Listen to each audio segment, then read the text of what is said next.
Aujourd'hui, on est pas mal fatigué. On n'a toujours pas de chauffage. On court partout. On vient d'avoir 36 ans. De quoi avoir 36 chandelles. On se met un peu de chaud au cœur. On va continuer à lire Monique Wittig. J'avais dit qu'on pouvait essayer de faire un peu toute la pensée stoïque. En tout cas, on va commencer par le premier article. Je rappelle, on est dans l'édition Amsterdam qui reprend l'édition Ballant. Et c'est déjà un ensemble de textes assez divers. Là, je voudrais qu'on prenne le texte, qui est pas très long, la catégorie de sexe. Alors, j'essaie d'ailleurs de voir de... Alors, il y a un truc que j'aime pas dans cette édition, alors 2013, etc., je remettrai les refs, c'est que j'arrive pas à savoir quelles sont les dates originales des textes, et ça me paraît vraiment, vraiment pénible. Des fois, c'est marqué en table des matières, non. Des fois, c'est marqué à la fin des textes et des fois non. Enfin, ça, c'est vraiment un truc que je trouve très désagréable. Et on rappelle le visuel de Roxane Maillet, fait pour l'année 2023, année Wittig. Là, c'est vraiment des amis de Monique Wittig. J'ai l'impression qu'il y a quelques textes où c'était un peu indiqué, ou les origines ou quoi, je sais plus. Bref. Donc, si je le retrouve, je le marquerai. On y va, et donc là, on va aller... Alors, Wittig, moi, je trouve qu'elle n'est pas exactement matérialiste, elle en sort un peu. J'attends avec grande impatience la réédition du Guillaumin, l'idée de nature. Je fais comme si je ne l'avais pas perdu dans un train. Chez Lix, XE, la maison d'édition Lix. Voilà, ça devrait ressortir, je ne l'ai pas encore, et ça a l'air d'être vachement cool, quoi, mais là, je ne l'ai pas. Et donc, va falloir... voilà, j'attends que ce soit réédité. Je vais peut-être le réécrire pour savoir un peu quand ça vient.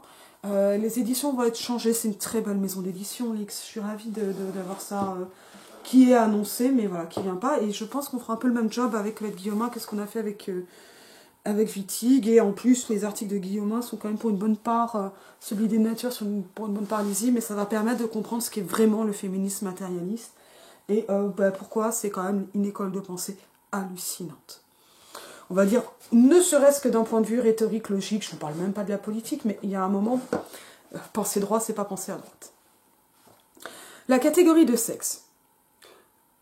Et là, on va avoir une citation en épigraphe, qui est une épigraphe, et donc qui est mise en exergue. Là, j'ai un livre de Lix, c'est les 40 ans de slogan féministe, c'est un livre que j'aime bien, vraiment bien. Tiens, je sais pas beaucoup de Lix. Non, mais allez, c'est bon, je me concentre, enfin. O exprime à sa manière un idéal viril. Viril ou du moins masculin. Enfin, une femme qui avoue. Qui avoue quoi? Ce sont les femmes. Ce dont, les femmes se sont de tout temps défendues. Mais jamais plus qu'aujourd'hui. Ce que les hommes de tout temps leur reprochaient, qu'elles ne cessent pas d'obéir à leur sang, que tout est sexe en elles et jusqu'à l'esprit.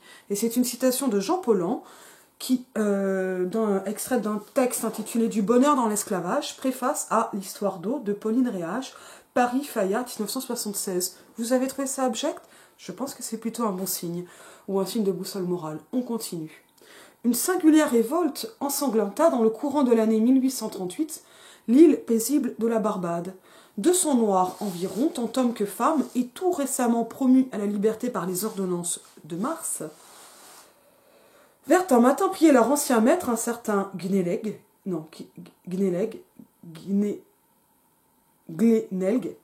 suis un peu dyslexique, c'est le moment de l'avouer. Et vraiment, c'est un problème oculaire, mais là, de les reprendre à titre d'esclaves.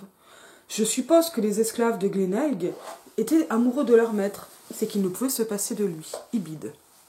Je trouve très intéressant la mention ici d'amour, évidemment, le rapprochement qu'en fait Wittig, mais ça va être un peu le sujet d'aujourd'hui. Sujet touchy, on va essayer d'avancer ensemble, et c'est pour moi un travail en cours, et c'est un travail qui est collectif, il y a plein de gens qui travaillent sur ces questions-là, et on va pas être d'accord, et par moments on sera d'accord, et ça va être vraiment intéressant. Pourquoi prendre femme? Pourquoi me disputer avec elle? Qu'y a-t-il de bon dans une femme?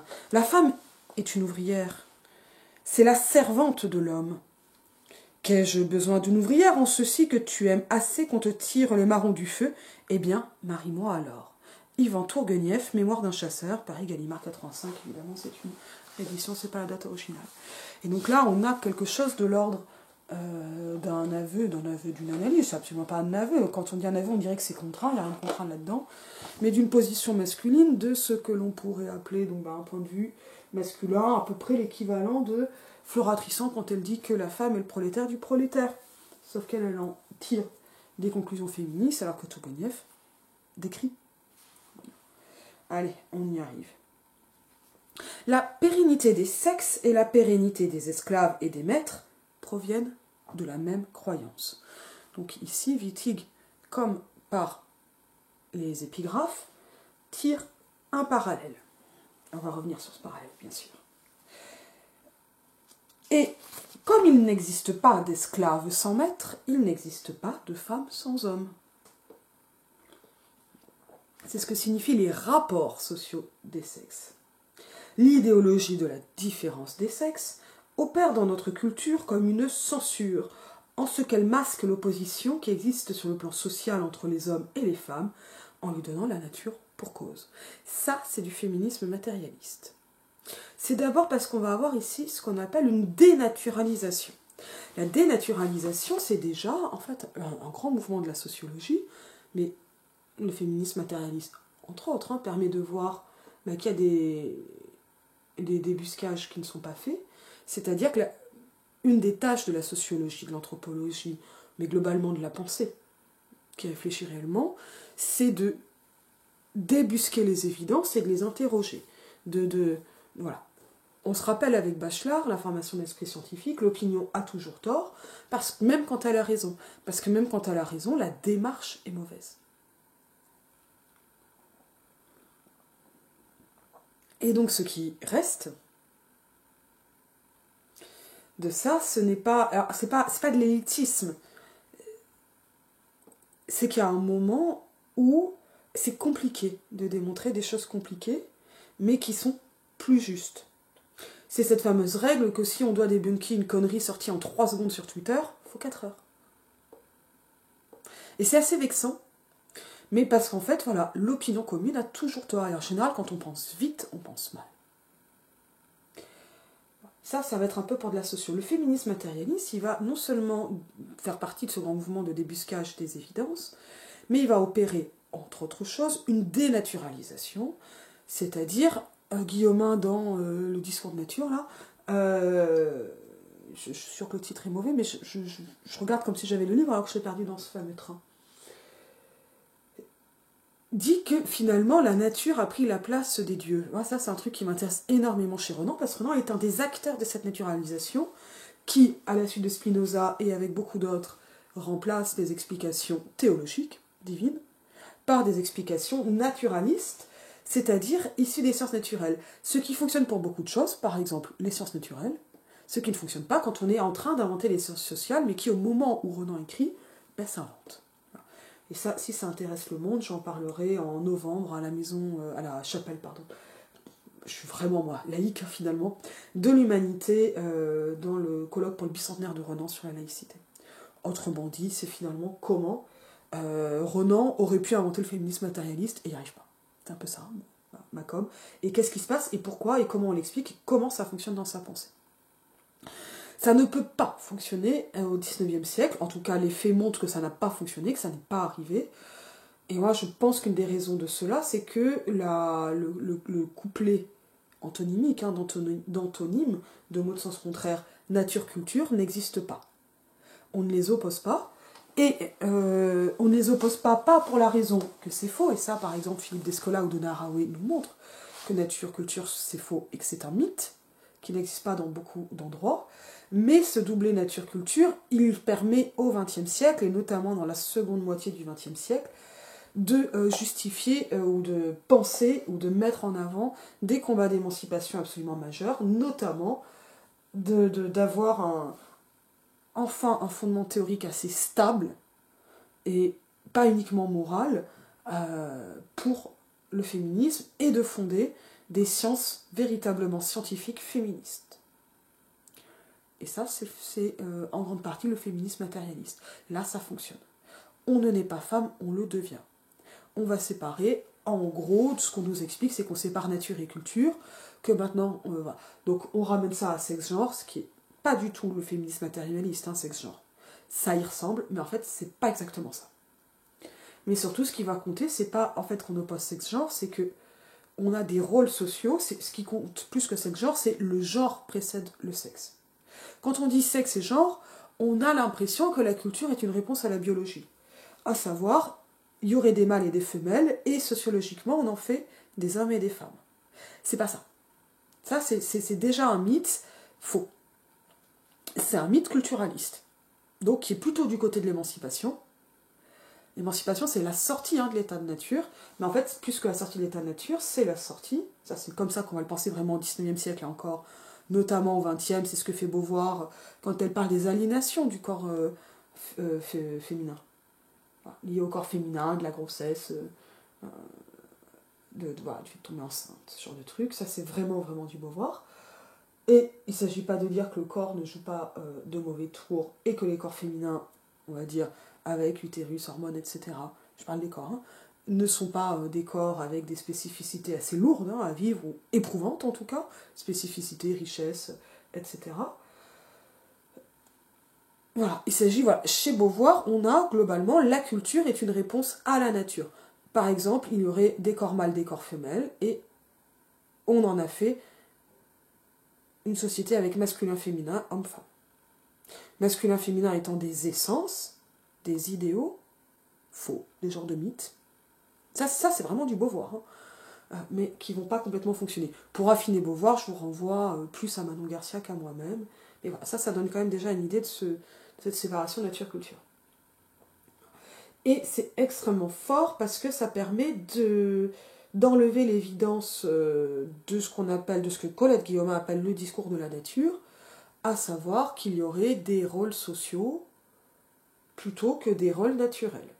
La nature, c'est ce qui permet qui donne l'impression qu'on décrit, mais qui en fait est prescriptif. Parce que quand on vous dit c'est votre nature, c'est la nature d'eux, c'est la nature des femmes, comme on a pu dire, c'est la nature des esclaves, au moins depuis Aristote, on n'est pas seulement en train de décrire de façon, on va dire, définitionnelle ou anatomique, ou autre, on est en train de tirer une corrélation entre des différences qui en fait sont montées en épingle, et qui elles-mêmes sont l'objet d'un discours, ou deux discours, d'idéologie. Ça, c'est par exemple au niveau anatomique ce que montre François Laqueur dans La Fabrique du sexe.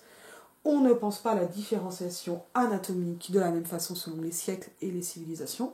Lui, il est vraiment sur l'Occident. Et on ne pense pas de la même façon. Voilà. Et cette façon-là, elle est non seulement finalement voilà. Alors, voilà. On a ça. Donc la culture ne répond pas à la nature. La culture s'empare plutôt d'une certaine idée de la nature. Donc tout ça, ce sont des essences et des idées. Ça n'existe pas, la nature. Voilà. Et une nature dont on serait séparé. Ça n'existe pas. C'est ça qu'étudient des gens comme Descola, Thierry Oquet, Nona Haraway, etc. On est vraiment là-dedans. Mais déjà, voilà, quand Delphi dit le genre précède le sexe, c'est cette idée qu'on retrouve ensuite chez Thomas Laqueur, qui est la science, voilà, qui est là où on en est dans le consensus scientifique, que en gros, la façon même dont on pense la différenciation anatomique, pour penser la différence, ça repose déjà sur notre système social, qui est celui, entre autres choses, de l'exploitation et de l'appropriation des femmes. Voilà. Et c'est ça, féminisme matérialiste à la Wittig, notamment, et avec d'autres, avec Guillaume, avec Nicole Claude Mathieu, avec Paola Tabé, avec Colette Capitan, etc., etc. Donc, il n'existe pas de femmes sans hommes, parce qu'en fait, ce sont des rapports sociaux. Donc, quand on parle de femmes, en vrai, on parle d'hommes. Ça marche. L'idéologie de la différence des sexes, c'est ça. Et cette idéologie, bien sûr, elle est située, elle a une histoire, des variations, des modulations, etc. Mais elle est archi-structurante, c'est notamment ce que montre Françoise Héritier dans la valence différentielle des sexes, avec la valence différentielle des sexes dans masculin-féminin. On y est. Et c'est quelque chose qui est souvent structurant dans nos cultures, pas toutes les cultures. En tout cas, dans la culture occidentale, c'est absolument structurant et c'est une culture qui est particulièrement oppressive. Entre autres des femmes, pas uniquement. Et donc cette différence des sexes, elle opère comme une censure.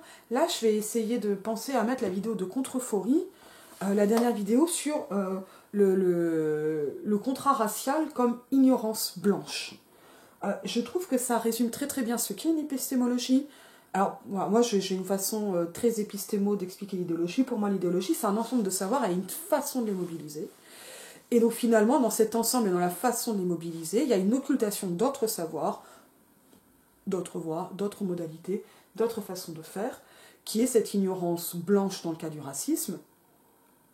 C'est-à-dire que quand on est blanc, c'est pas seulement la question, c'est pas qui est raciste ou qui ne l'est pas, c'est comment fonctionne l'idéologie de la suprématie blanche, qui n'est pas uniquement celle des suprémacistes blancs, ça serait trop simple. On supprime le clan et il n'y a plus rien. On supprime le Front National et il n'y a plus rien. C'est pas ça qui se passe. Évidemment qu'il y a des saillances, il y a des modalités et un continuum en même temps. Selon le spectre politique, le degré de politisation, etc. Et l'orientation politique, bien sûr, notamment. Mais cette ignorance blanche, elle est une suprématie en tant qu'elle place les personnes blanches au premier plan, sans même jamais dire qu'elles sont blanches, et c'est ce qui permet de construire cette objectivité. Et c'est exactement le même mécanisme sur cette espèce de contrat sexuel. Donc là, je ne parle pas de contractualisme, de BDSM ou ce genre de choses. Hein. Là, on parle d'autre chose. Alors, on est plus sur du contrat social à la Rousseau. Et le contrat racial de Charles Mills, et donc la vidéo de Contrefori en parle très très bien. Mais je n'ai pas encore lu, moi, Charles Mills, mais ça fait partie du job, hein, ça va venir bientôt. Permet, voilà, comme ça, de répondre à ça. Permet de mettre en avant cette question voilà, qui est voilà, une ignorance. Quand on dit ignorance, on pourrait croire c'est qu'on n'est pas éduqué, mais ce que nous apprennent vraiment maintenant les plusieurs siècles de lutte pour les émancipations, c'est que c'est pas juste qu'on n'est pas éduqué et qu'en sachant la lumière va éclairer le monde et qu'il suffit de répéter, faire preuve de pédagogie, ce qui explique aussi une certaine lassitude féministe ou antiraciste et ou intersectionnelle, etc. Parce que finalement, ce qui se passe, c'est bien plus triste. C'est que c'est pas une ignorance, c'est que c'est une censure. Ça, c'est le mot Wittig. On continue. Donc, opère dans notre culture comme une censure. Alors, culture ici, c'est pas la culture opposition de la culture, c'est, on va dire, globalement idéologie occidentale. Plus ou moins française, voilà. Mais en tout cas, ce qui est intéressant aussi, c'est le nôtre. La façon dont Wittig parle ici en disant finalement je, parle-nous, s'inclut dans le texte. On y est. Masculin / féminin, mâle, femelle sont les catégories qui... Ah oui, pardon, j'ai oublié un truc très important. En ce qu'elles masquent l'opposition qui existe sur le plan social entre les hommes et les femmes en lui donnant la nature pour cause. La nature, voilà, ça c'est ce que j'ai expliqué. Donc, le féminisme, le champ féministe, les études féministes sont un des champs, pas le seul, mais qui a la dénaturalisation au centre de ses travaux parce que c'est déjà un enjeu et scientifique et d'émancipation. Et ici, il y a une fusion dans ce point précis entre science et émancipation. Avec des motivations différentes, mais voilà, déjà ici, il y a quelque chose qui se passe, et quand je dis idéologiste, comme féministe, ici j'entends féministe matérialiste. Mais j'ai du mal à prendre ça les autres féminismes, ça c'est mon biais. Masculin / féminin, mâle / femelle sont les catégories qui servent à dissimuler le fait que les différences sociales relèvent toujours d'un ordre économique, politique et idéologique. Et donc là, on voit comment on a quelque chose qui va du matériel concret au plus abstrait, mais comment tout est emboîté. Et ça, c'est vraiment emboîté, même dans le rythme ternaire, parce qu'en fait, ce sont les différentes dimensions d'un même ordre social. Et on ne peut pas parler des uns sans parler des autres. Tout système de domination crée des divisions sur le plan matériel et sur le plan économique. Tout système de domination crée des divisions sur le plan matériel et sur le plan économique. Voilà, ça c'est concret.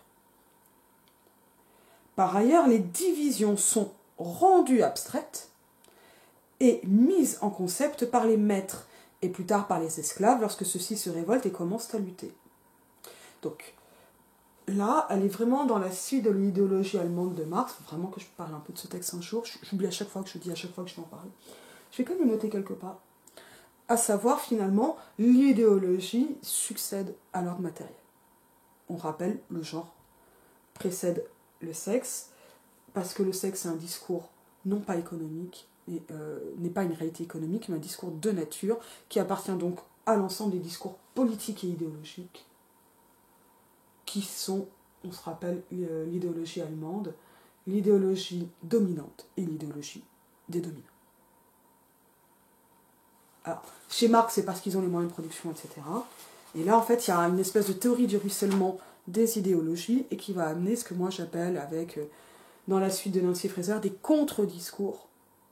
Bon, moi, j'étudie particulièrement ça sur la question de la nature chez les féministes, mais qui vont être d'abord donc les concepts des dominants auxquels on va croire et qui vont permettre d'expliquer le monde.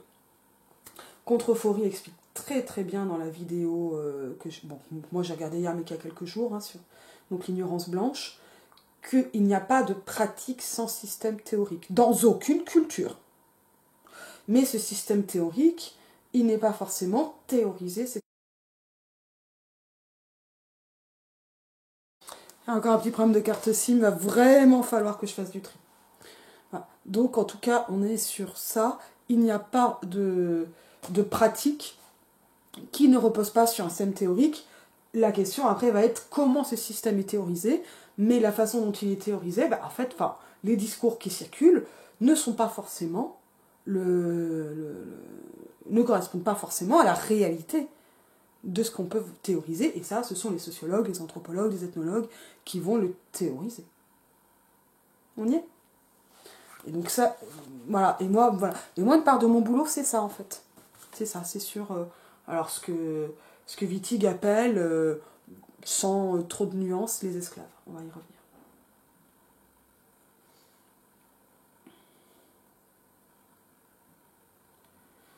Les maîtres expliquent et justifient les divisions qu'ils ont créées en tant que résultat de différences naturelles. Donc, voilà. Les esclaves, lorsqu'ils se révoltent et commencent à lutter, lisent des oppositions sociales dans ces prétendues différences naturelles. Et je trouve extrêmement intéressant de voir comment Wittig montre que finalement les émancipations sont des combats qui incluent des épistémologies, des idéologies qui s'opposent, qui se répondent et qui se contredisent dans le même temps. Car il n'y a pas de sexe. Alors ça, c'est quand même intéressant pour un article qui s'appelle « La catégorie de sexe ». C'est un peu la surprise. C'est là qu'on voit que Wittig est une... Oh, moi j'ai envie de dire une grande écrivaine, je suis désolée. Je préfère écrivain. Il n'y a de sexe que ce qui est opprimé et ce qui opprime. C'est l'oppression qui crée le sexe et non l'inverse. On rappelle, le genre possède le sexe, oui, mais le genre c'est quoi ? Le genre c'est l'idéologie qui explique, qui justifie, qui légitime une certaine oppression.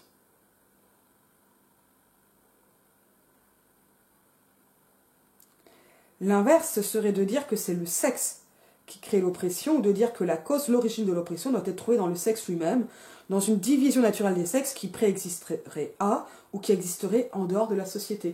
Donc ça, c'est par exemple, l'inverse de ça, c'est dire « Oh, les femmes sont opprimées parce qu'elles sont faibles ». En raison de leur ADN, de leur gène, de leur machin, de leurs hormones, parce qu'elles ont un vagin, parce que c'est pas sorti en dehors, etc.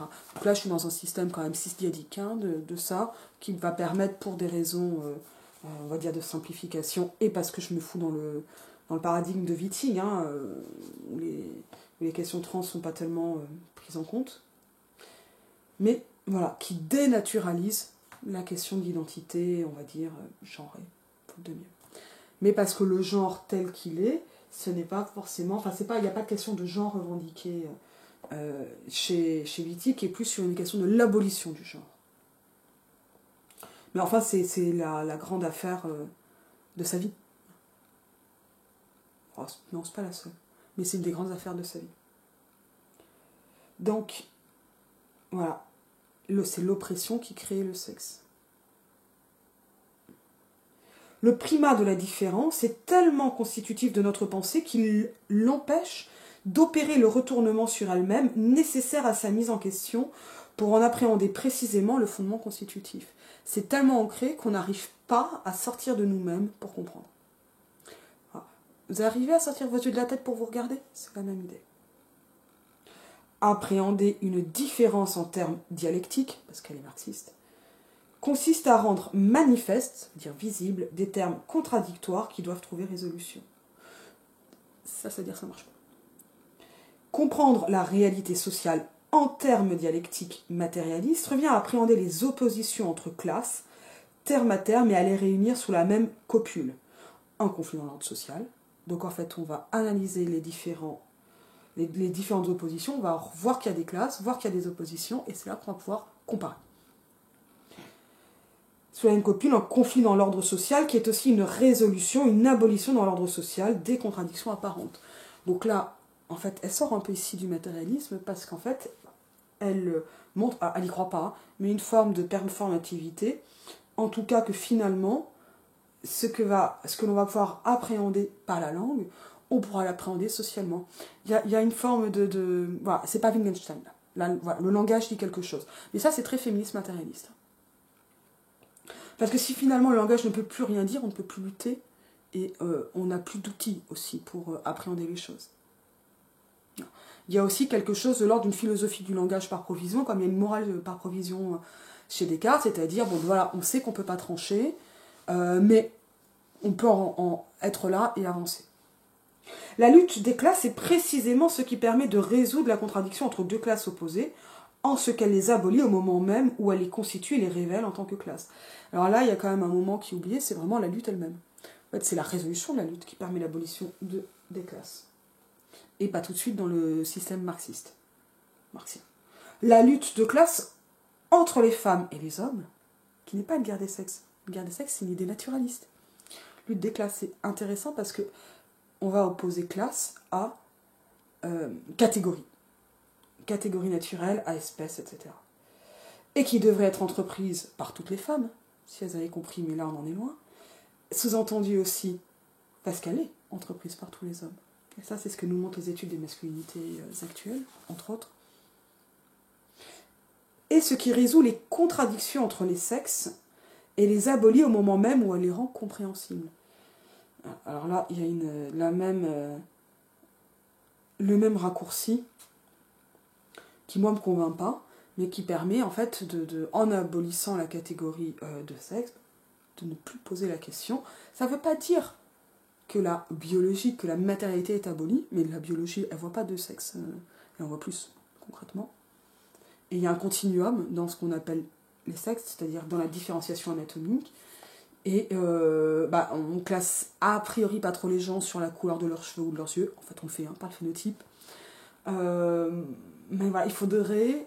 L'idée, c'est que ces différences anatomiques existent, mais elles ne sont pas constitutives d'un rapport au monde, ni d'un rapport social. Et bien sûr, rapport au monde et rapport social sont deux façons d'appréhender une même chose. Il faut remarquer que les contradictions relèvent toujours de l'ordre matériel. Hop, on revient à quelque chose de pas trop idéaliste. L'idée qui m'importe ici, c'est qu'avant le conflit, la révolte, la lutte, il n'y a pas de catégorie d'opposition, mais seulement des catégories de différence. Donc il y a opposition quand il y a lutte, et donc quand il y a un moment d'émancipation. Et ce n'est qu'au moment où la lutte éclate que la violence des oppositions, le caractère politique des différences deviennent manifestes. Donc il y a dans l'émancipation une portée épistémologique forte et évidente. Manifeste, on rappelle, ça veut dire visible. Car aussi longtemps que les oppositions, les différences, ont l'air d'être données, d'être déjà là, entre guillemets naturelles, les fameuses évidences, précédant toute pensée, tant qu'il n'y a ni conflit ni lutte, il n'y a pas de dialectique, il n'y a pas de changement, pas de mouvement.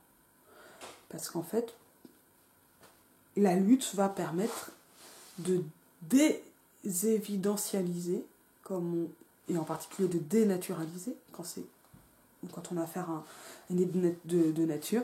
Moi, maintenant, ce que je cherche, c'est des moments en fait, qui seraient des ordres de cette sortie des évidences qui ne soient pas des discours de nature. Voilà, ça je cherche ça. Ou est-ce que tout est ramené à des discours de nature? Je pense pas, d'une certaine façon. Puis là, aujourd'hui, on est raciste par discours culturel, mais en fait, on revient très très vite à la biologie dans tout ça. Et puis, en fait, biologie et nature, c'est pas la même chose. Nature, c'est beaucoup plus large que nature. Voilà. Donc ça fait partie des questions que je me pose en ce moment.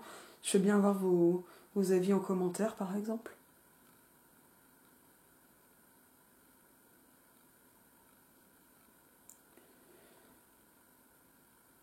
La pensée dominante refuse de se retourner sur elle-même pour appréhender ce qui la remet en question. C'est la construction de l'ignorance, évoquée au début. Et bien sûr, aussi longtemps qu'il n'existe pas de lutte des femmes, n'existe pas de conflit entre les hommes et les femmes. C'est le destin, la nature, des femmes, de fournir les 3/4 du travail dans la société, dans le domaine public comme dans le domaine privé. Et ça, on ne le dit pas assez. Et au niveau mondial, c'est toujours ça. C'est pire, en fait. Travail auquel il faut ajouter le travail corporel de la reproduction selon le taux préétabli de la démographie. Être assassiné et mutilé, être torturé et maltraité physiquement et mentalement, être battu et être forcé à se marier, tel est le destin des femmes. C'est la nature. Et bien sûr, on ne peut pas changer le destin. C'est la fameuse prescriptibilité dans la définition. Les femmes ne savent pas qu'elles sont totalement dominées par les hommes, et lorsqu'elles l'admettent, elles peuvent à peine le croire. On se rappelle Andra Dworkin qui dit que le féminisme est une agonie et qu'il y a des raisons de ne pas être féministe puisque c'est si dur. Et le plus souvent, en un dernier recours face à la réalité nue et crue, elles refusent de croire que les hommes les dominent en pleine connaissance de cause, ça veut dire avec le plus grand des cynismes. Parce que l'oppression est bien plus hideuse pour les opprimés que pour les oppresseurs. Et ça, c'est aussi très intéressant pour ça, d'aller voir la vidéo de Gregory Simpson sur Bourdieu. Et toutes les vidéos qu'il y a en ce moment sur Ben Never sur plein de chaînes. Sur cette conscience de la domination de la part des hommes. Et quand on va dire domination, elle est symbolique, sur cette conscience de l'oppression, de l'exploitation, sur le fait qu'il est parfaitement conscient, qu'ils sont parfaitement conscients quand ils agissent cruellement, et que ça ne leur pose aucun problème. C'est ça que ça veut dire. De leur côté, les hommes savent parfaitement qu'ils dominent les femmes. Nous sommes les maîtres des femmes, dit André Breton, et ça c'est dans le premier manifeste du surréalisme 1924, la référence étant In André Breton, manifeste du surréalisme, Paris, Gallimard, 1985. J'ai du mal à croire que les surréalistes sont des gens féministes.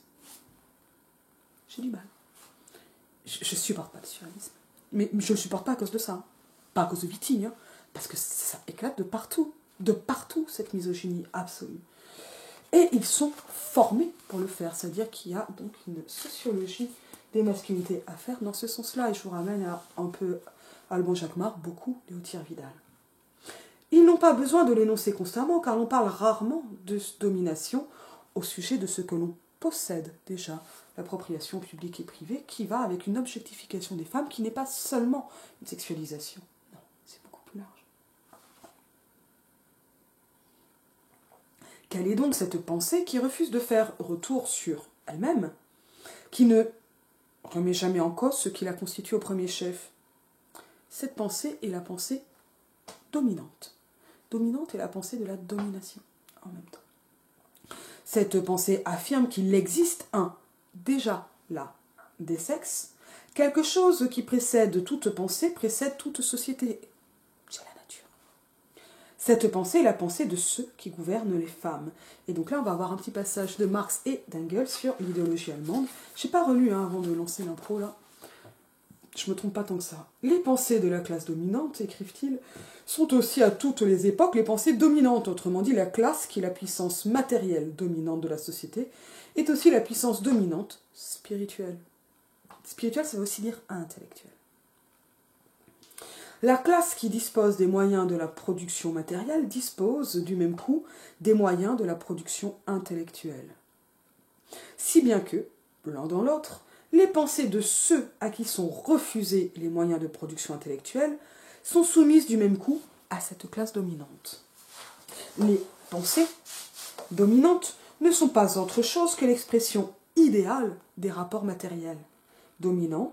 Elles sont ces rapports matériels dominants saisis sous forme d'idées. Donc l'expression des rapports qui font d'une classe la classe dominante, autrement dit, ce sont les idées de sa domination.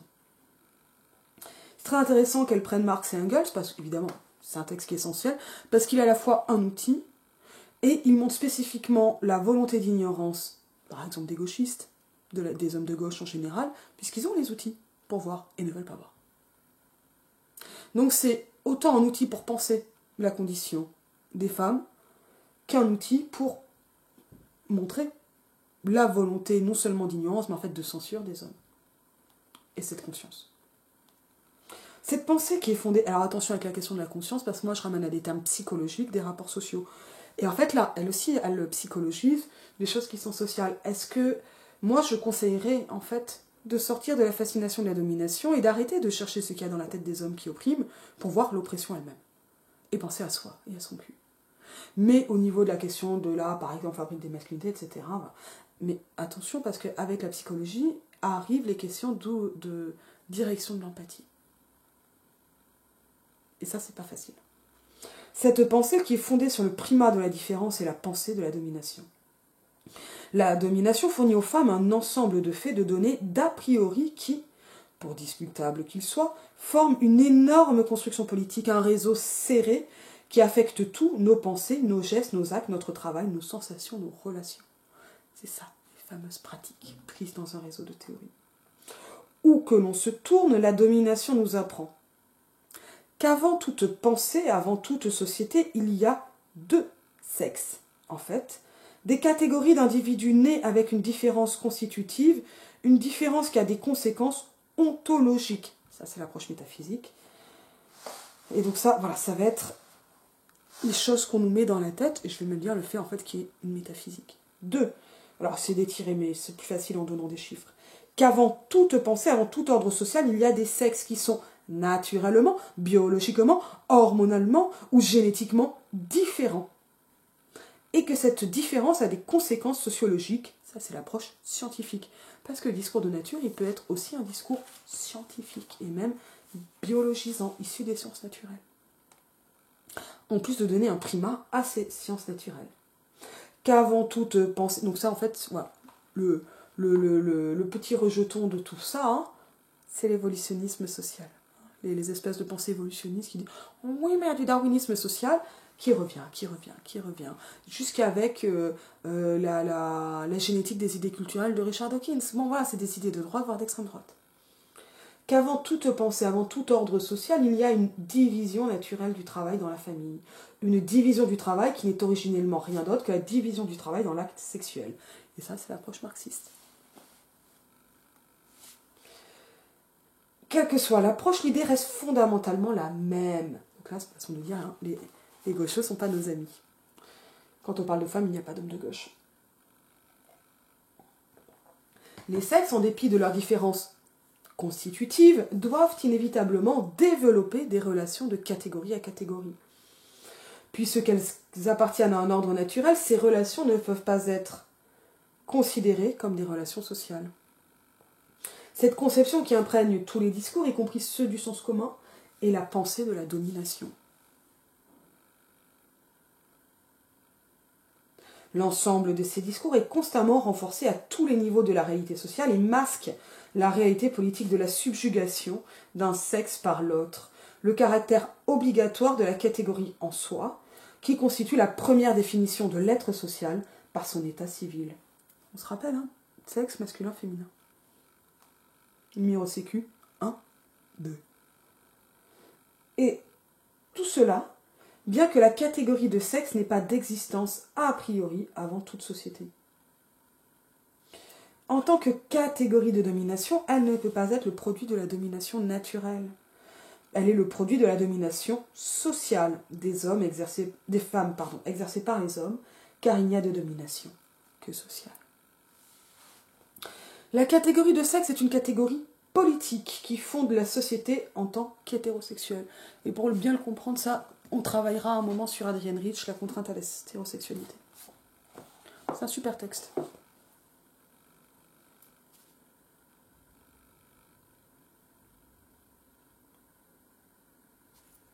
En cela, elle n'est pas une affaire d'être, mais de relation, car les femmes et les hommes sont le résultat de relations, les fameux rapports sociaux de sexe.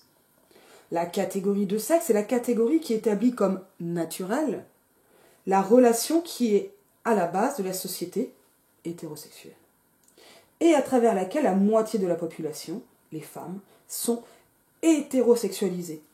La fabrication des femmes est semblable à la fabrication des eunuques. Ça, c'est un héritage de... Ah, je mets son nom, mais d'une féministe américaine. À l'élevage des esclaves et des animaux. Et là, on est sur des analogies qui vont commencer à être compliquées. Mais qui ont du sens et qui sont reprises à l'inverse par exemple la PETA dans des campagnes de pub sexistes, donc qui sont censées à la fois nous scandaliser et qui en même temps entérinent une objectification des femmes, par exemple l'animalisation des femmes, et qui, l'intersexualité c'est compliqué à mettre en place, et même entre des luttes par exemple animalistes et antispécistes et féministes, et pour les questions raciale, on y arrive. Est soumise à une économie hétérosexuelle, car la catégorie de sexe est le produit de la société hétérosexuelle qui impose aux femmes l'obligation absolue de la reproduction de l'espèce. C'est-à-dire de la reproduction de la société hétérosexuelle. L'obligation de reproduction de l'espèce qui incombe aux femmes est le système d'exploitation sur lequel se fonde économiquement l'hétérosexualité. Donc c'est faire et élever des enfants, en gros, mais ça englobe en fait bien plus de choses. La reproduction consiste essentiellement en ce travail, cette production par les femmes qui permet aux hommes de s'approprier tout le travail des femmes. Et en fait les femmes tout entières. Il faut inclure ici l'appropriation du travail qui est associée par nature à la reproduction, élever les enfants, les corvées domestiques. Cette appropriation du travail des femmes s'effectue exactement de la même manière que l'appropriation du travail de la classe ouvrière par la classe dominante. Et donc là, en fait, elle fait apparaître quelque chose qui n'était pas là, qui est la classe. Et donc l'analogie, elle se fait de classe à classe, et notamment au niveau de ce qu'elle appelle, et au niveau de cette perspective très particulière qui est celle de l'appropriation, qui est le vol, l'accaparement. Appropriation ici du travail.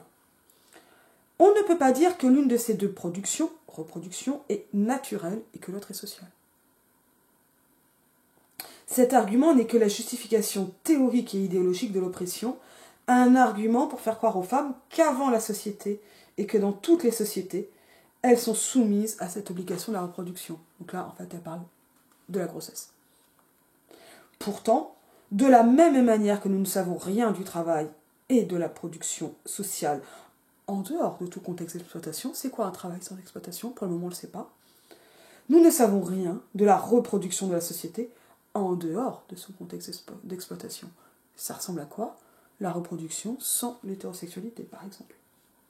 La catégorie de sexe est le produit de la société hétérosexuelle dans laquelle les hommes s'approprient, pour eux-mêmes, la reproduction et la production des femmes ainsi que leurs personnes physiques au moyen d'un contrat qui s'appelle le contrat de mariage. C'est plus large, parce que là on est sur l'appropriation privée. Mais le contrat de mariage c'est vraiment important, et là on a un article extraordinaire de Delphi sur l'état d'exception. Alors que je vais le mettre en lien si j'y pense. Ah, je sais pas s'il va encore être en ligne. Je l'avais envoyé à un mec qui a voulu cancel Christine Delphi sur oh là là, c'est pas possible, qui a refusé de le lire. C'est intéressant. C'est ça la fabrique de l'ignorance. C'est aussi se mettre en colère avant de finir l'article. Parce que finalement c'est trop inconfortable et sur des motifs fallacieux. Genre Christine Delphi poussée au travail des enfants. C'est pas ce qui était dit dans l'article. Mais bon, quand on commence comme ça, on discute pas. Comparer ce contrat avec le contrat qui lie un travailleur à son employeur. Et je sais pas qui c'est qui a écrit en premier entre la catégorie de sexe et l'état d'exception. Je renvoie ça aux historiennes. Le contrat qui lie une femme à un homme est en principe un contrat à vie, que seule la loi peut briser, le divorce. Et encore ça, on le sait, c'est un acquis quand même relativement récent. Il assigne à cette femme certaines obligations, y compris un travail non rémunéré. Son travail, le ménage, élever les enfants, ainsi que ses obligations, cession de sa reproduction mise au nom du mari, coït forcé, cohabitation jour et nuit, assignation à résidence, comme le sous-entend la notion juridique d'abandon du domicile conjugal. Et en fait, c'est par les sanctions et les motifs de divorce ou d'annulation du mariage que l'on voit bien quelles sont les obligations du mariage. Par exemple, là, on est dans un truc entre l'interdiction du viol conjugal, mais dans les faits, il se passe peu de choses, et alors, le devoir conjugal n'est pas juridique, mais en revanche, la non-consommation du mariage, donc consommation sexuelle, est quand même un motif d'annulation et ou de divorce. Voilà. Donc on est dans une double contrainte. Donc la notion d'abandon du domicile conjugal signifie que la femme, en tant que personne physique, appartient à son mari. Le fait qu'une femme dépende directement de son mari est implicite dans la règle généralement observée par la police qui est de ne pas intervenir lorsqu'un mari bat sa femme. La police intervient au titre de plainte pour coups et blessures lorsqu'un citoyen bat un autre citoyen. Mais une femme qui a signé un contrat de mariage a par là même cessé d'être un citoyen ordinaire, c'est-à-dire protégé par la loi. La police exprime ouvertement sa répugnance à intervenir dans les affaires domestiques par opposition aux affaires civiles. On retrouve la théorie des deux sphères, qui n'est donc pas celle de Wittig, qui est celle que Wittig constate, où l'autorité de l'État n'a pas à intervenir directement, puisqu'elle est relayée par celle du mari. On a une forme de délégation. Et ça, c'est très théorisé comme façon de penser la cellule familiale républicaine pendant la Révolution française. Je vous renvoie à Colette Capiton. Globalement, tout est républicain, sauf la cellule familiale qui reste sur un modèle monarchique, sous l'Ancien Régime. Et cela avec un système de propriété qui change fondamentalement. C'est sidérant. Il suffit d'aller dans un refuge pour femmes battues pour voir jusqu'à quel point cette autorité peut être exercée. Et moi, je vous dirais, allez dans les cimetières. On décompte les féminicides. Et là, on est dans quelque chose d'un peu nouveau par rapport à l'époque où écrit Wittig. La catégorie de sexe est le produit de la société hétérosexuelle qui fait de la moitié de la population des êtres sexuels, en ce que le sexe est une catégorie de laquelle les femmes ne peuvent pas sortir. Où qu'elles soient, quoi qu'elles fassent, y compris lorsqu'elles travaillent dans le secteur public, elles sont vues et rendues sexuellement disponibles pour les hommes. Et elles, seins, fesses, vêtements, doivent être visibles. C'est ce qu'on voit avec le voile. C'est raciste, mais ça perturbe aussi cet ordre hétérosexuel. Elles doivent arborer leur étoile jaune. Et là, moi, je cringe sur ça. Bon. Mais là, on va tomber sur des analogies. Et moi, une des grandes questions que je commence à me poser dans mes recherches, c'est quelles sont les histoires de ces analogies et comment elles ont permis de penser globalement une condition féminine, une situation des femmes surtout, mais avec ce besoin de constituer les femmes en classe. Comment ça se fait? Comment ça se pense? Et donc, là, ici, avec un autre type d'oppression qui est donc l'antisémitisme. Leur éternel sourire jour et nuit, on peut dire que toutes les femmes, mariées ou non, doivent effectuer un service sexuel forcé. Un service sexuel qui peut être comparé au service militaire et qui peut durer, c'est selon, un jour, un an, 25 ans ou plus. Quelques lesbiennes et quelques religieuses y échappent, mais elles sont très peu nombreuses, bien que leur nombre augmente, surtout les lesbiennes. Si les femmes sont très visibles en tant qu'êtres sexuels, en tant qu'êtres sociaux, elles sont totalement invisibles et en tant que telles, elles doivent se faire aussi petites que possible et toujours s'en excuser. Et là, on parle de prise de la parole publique et privée des femmes. Je vous renvoie par exemple au travail de conversation étudié par Corinne Monet. Il suffit de lire les interviews de femmes exceptionnelles dans les magazines pour entendre leurs excuses. Et de nos jours encore, les journaux rapportent que 2 étudiants et une femme, ou 2 avocats et une femme, ou 3 voyageurs et une femme, ont été vus faisant ceci ou cela. Car la catégorie de sexe est la catégorie qui colle aux femmes parce qu'elles ne peuvent pas être conçues en dehors de cette catégorie. Il n'y a qu'elles qui sont sexe, le sexe et sexe, elles ont été faites dans leur esprit, leur corps, leurs actes, leurs gestes. Ça, c'est l'intériorisation de l'oppression et l'idéologie de l'oppression qui va réduire et déterminer les pratiques. Mais parce qu'en fait, quand on en sort, on est puni. Même les meurtres dont elles font l'objet et les coups qu'elles subissent sont sexuels. Vraiment. La catégorie de sexe tient bien les femmes. Et Wittig ici est ironique parce qu'elle parle des hommes. De ce qui permet cette catégorie de sexe. C'est que la catégorie de sexe est une catégorie totalitaire qui, pour prouver son existence, a ses inquisitions, ses cours de justice, ses tribunaux. On remarquera, inquisition est aussi un emprunt et un transfert. Il y en a plein dans les textes. Son ensemble de lois, ses terreurs, ses tortures, ses mutilations, ses exécutions, sa police. Elle forme l'esprit tout autant que le corps, puisqu'elle contrôle toute la production mentale. On rappelle, le genre précède le sexe. En fait, le genre précède tout. Elle possède nos esprits, on rappelle la situation de la locutrice, de telle manière que nous ne pouvons pas penser en dehors d'elle. C'est la raison pour laquelle nous devons la détruire et commencer à penser au-delà d'elle, si nous voulons commencer à penser vraiment. De la même manière que nous devons détruire les sexes en tant que réalité sociologique, si nous voulons commencer à exister.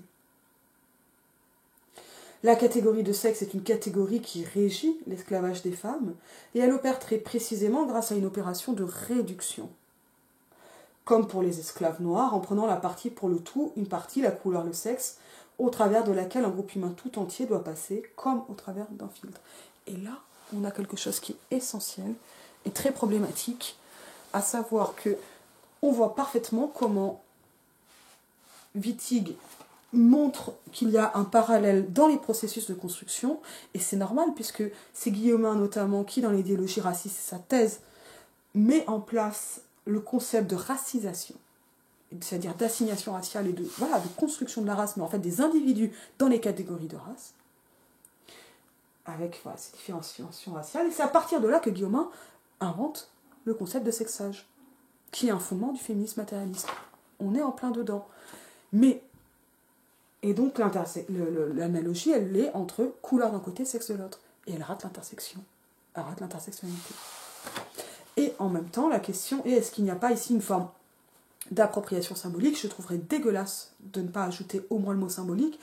Et c'est quand même un peu compliqué, je trouve, à parler d'appropriation pour une analogie. Appropriation, parce qu'on rappelle, appropriation en féminisme matérialiste, ça veut quand même dire appropriation dans le mariage, ça veut dire exploitation économique, sexuelle, humiliation symbolique, etc. C'est ça, une appropriation. Ça veut dire qu'on est objectifié, et dans le cas des femmes, sexualisées, pour cette exploitation. Voilà. Et avec un jeu de rétroaction entre la sexualisation, entre l'objectification, qui transforme en objet, et l'exploitation. C'est ça qui se passe. Mais en même temps, il y a cette analogie qui n'est pas du tout wittigienne, mais là qui est plus ancienne. Et voilà. Je pense que je ferai vraiment une vidéo dedans, mais quand je commencerai à avoir plus bossé là-dessus, c'est une analogie qu'on trouve au moins chez Condorcet entre femmes et esclaves. Et moi, je la trouve pas si dégueulasse. Voilà. C'est parce que déjà, elle permet de penser quelque chose, et elle parle d'un statut. D'un statut qui a aussi été comparé au servage, etc. Mais ça parle d'un statut qui est pas forcément une analogie avec la traite triangulaire, hein, donc pas forcément une analogie raciste, et qui va occulter les questions raciales, ça c'est plus compliqué, mais c'est souvent une analogie raciste. Je ne veux pas écraser cette complexité de ces questionnements dans l'histoire, de ces questionnements, dans cette généalogie des questionnements, mais en même temps, moi je dis, mais comment on fait pour penser? Globalement, les Saint-Simoniennes, elles font plus d'analogies avec la classe ouvrière, la classe prolétaire, qu'avec l'esclavage. Mais elles vont utiliser le terme... elles vont parler de l'esclavage des femmes. Ce que fait Wittig, et qui est encore autre chose, c'est qu'elle va filer la métaphore. Allez, je continue, on voit si on en parle. Sinon, on en parlera dans un autre article. Et je trouve que c'est pas la même chose de reprendre le concept et de filer la métaphore. C'est pas pareil. Il y a des choses qui sont différentes. Et puis après, il y a une autre question qui est qu'est-ce qu'on fait d'une analogie qu'on va éventuellement trouver pas ouf? Est-ce qu'on brûle Wittig? Je pense que ça serait débile.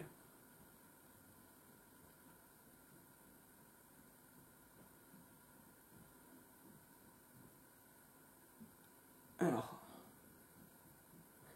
c'est la raison pour laquelle nous devons la détruire et commencer à penser au-delà d'elle si nous voulons commencer à vraiment à penser vraiment, pardon, de la même manière que nous devons détruire les sexes en tant que réalité sociologique si nous voulons commencer à exister. La catégorie de sexe est une catégorie qui régit l'esclavage des femmes. Et en fait, en pensée féministe matérialiste, il y a un esclavage des femmes atténué, mais il y a un esclavage des femmes. C'est le plan, hein, c'est dans le plan intellectuel, et qui repose notamment sur l'idée que... Mais ça ne dit pas toutes les femmes sont esclaves. Ça dit il y a un esclavage des femmes.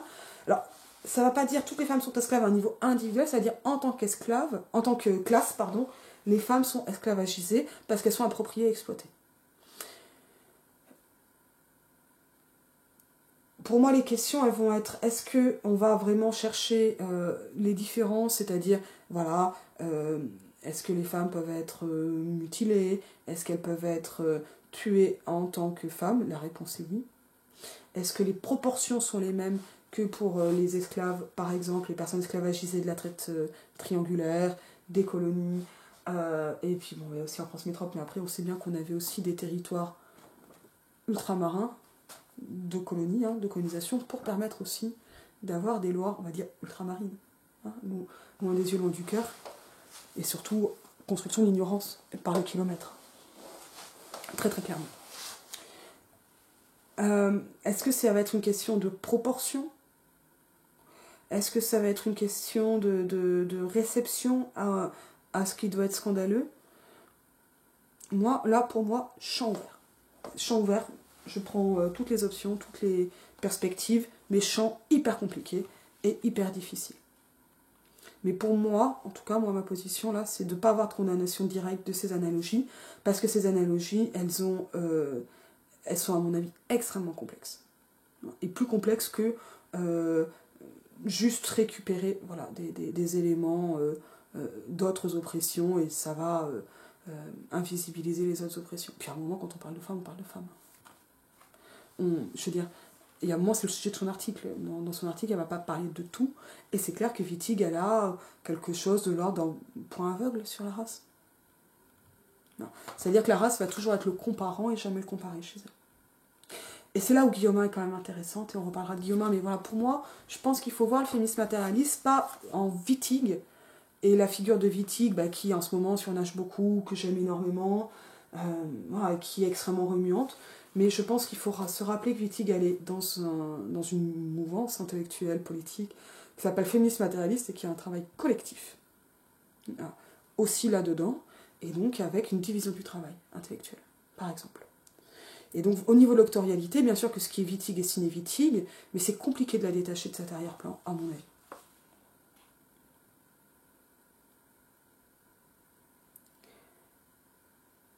Il est à remarquer qu'en ce qui concerne l'état civil, la couleur comme le sexe doivent être déclarés. Alors ça, c'est plus compliqué en France. Cependant, grâce à l'abolition de l'esclavage, la déclaration de la couleur est maintenant considérée comme une discrimination. Voilà, sur la race, elle n'est vraiment pas suffisante. Mais ceci n'est pas vrai pour la déclaration de sexe que même les femmes n'ont pas rêvé d'abolir. Je dis, qu'attend-on pour le faire? Donc là, on a un raccourci absolu, clairement, qui ne suffit pas. Moi, je pense qu'il faut aller voir d'autres travaux très clairement et pas s'en contenter. Mais gardez aussi le scandale final, qu'attend-on pour le faire? Et abolir même cette déclaration sur la carte d'identité. Et ça, c'est voilà, ici, Wittig ouvre le champ des possibles. Et ça, c'est quand même assez beau.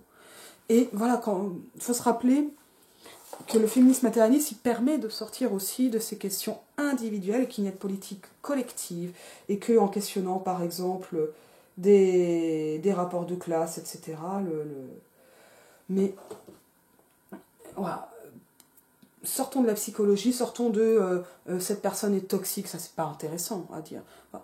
À un niveau individuel, c'est intéressant de savoir si on est bien ou non avec une personne, que ce soit un homme, une femme, etc. Mais moi, ce que j'aime, c'est la façon dont Wittig ouvre un champ des possibles, intellectuel, littéraire, politique. Ça va ensemble, en même temps. Et je vous dis à bientôt.